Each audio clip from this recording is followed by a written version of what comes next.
इस बार की समिति के अध्यक्ष बड़े भाई रचित कुमार गौतम से मैं अनुरोध करूंगा कि वो मंच पर आए और अपने विचार प्रस्तुत करें।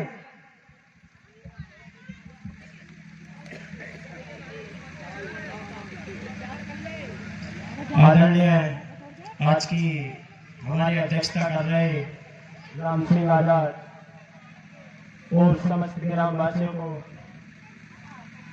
मेरी अजैबी और बाबा साहब और गौतम बुद्ध के चरणों में नमन करते हुए मैं अपनी वाणी को आगे कहना चाहूंगा। जो इस पार्क का निर्माण करने में, जो बाबा साहब का प्रतिमा का निर्माण करने में जो योगदान राम सिंह आजाद जी का है वो किसी का नहीं हो सकता। राम सिंह आजाद जी ने इतने संघर्षों के बाद जो हमें ये इतना बड़ा पार्क दिया और बाबा साहब की प्रतिमा दी, ये देन हमारे राम सिंह आजाद जी की है। कोई कुछ भी कहे कि उन्होंने क्या किया क्या नहीं किया, लेकिन हमें मालूम है उन्होंने समाज के लिए जो किया है, अपना योगदान जो दिया, अपना बलिदान जो दिया है, हम उसके सदा आभारी रहेंगे। पूरी कमेटी उनका तहे दिल से स्वागत करती है। आगे अपनी वाणी को शुरू करने से पहले एक शायरी कहूंगा। सबके हक में सब होता है, सबके हक में सब होता है, पर अपने हक में क्या होता। सबके हक में सब होता है, पर अपने हक में क्या होता। सोच सोच कर दिल घबराए, दशा दिशा कैसी होती। सोच सोच कर दिल घबराए, दशा दिशा कैसी होती। होते ना बाबा साहब तो हमारे हक में क्या होता। जो बाबा साहब ने हमें हमारा संविधान दिया है, ये संविधान सिर्फ SC/ST के लिए नहीं है, ये पूरे भारत के लिए है। बाबा साहब ने जो अपनी कुर्बानी देते हुए इतने संघर्षों के बाद जो हमें संविधान दिया, वो संविधान देश में सही से लागू नहीं है।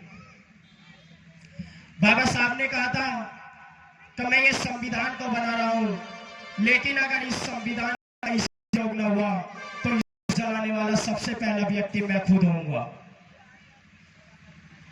लेकिन आज की डेट में हम देखते हैं कि बाबा साहब का संविधान एक साइड रखकर बाकी सब व्यवस्था, कानून व्यवस्था खराब की जा रही है। बाबा साहब ने हमें हक दिया, पढ़ाई का हक, शिक्षा का हक, धन रखने का हक।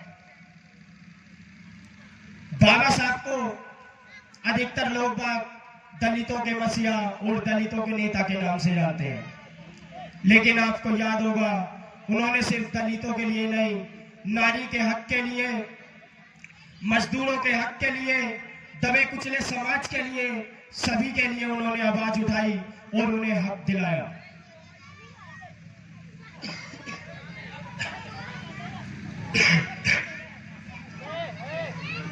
बाबा साहब का जन्म 14 अप्रैल 1891 में जब हुआ, उस समय देश के अंदर जातिवाद इतनी चरम सीमा पर था कि कोई दलित समाज का लड़का ना ही तो पढ़ सकता था और दलित समाज ना धन रख सकता था।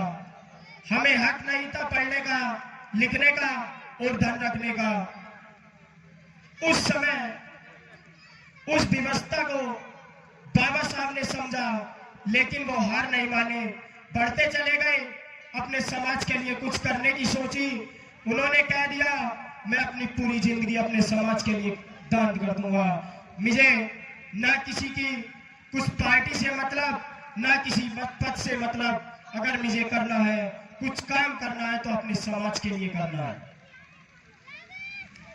बाबा साहब को ऑफर आया था जब पाकिस्तान और बंटवारा हुआ था, उनको बोला क्या आपको कुछ पैसा देंगे, आप हमारे इधर आ जाओ।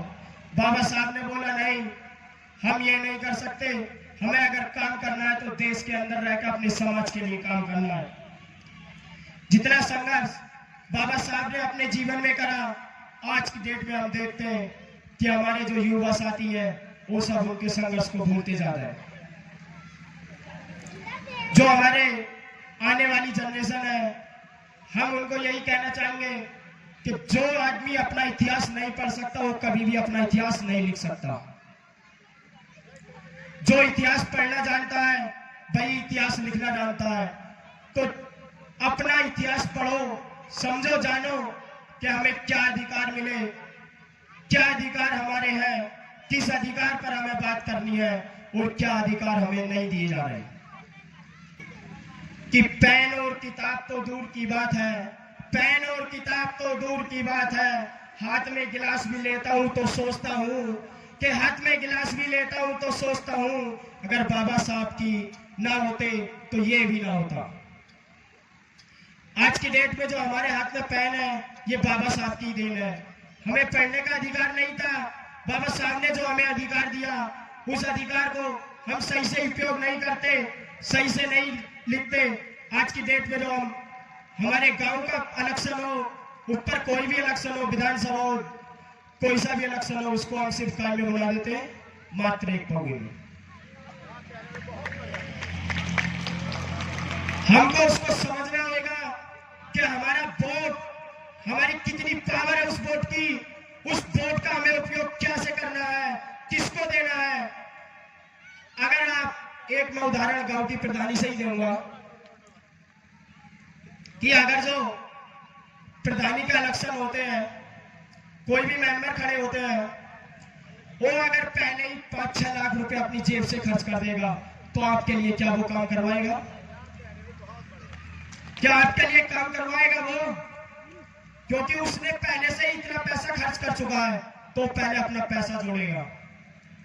तो हमें उस मेंबर को वोट देना है जो हमारे समाज के लिए काम करे, हमारे गांव के लिए काम करे, ना कि उस मेंबर को वोट दो कि एक पौवा पी लिया और वोट कहां गया?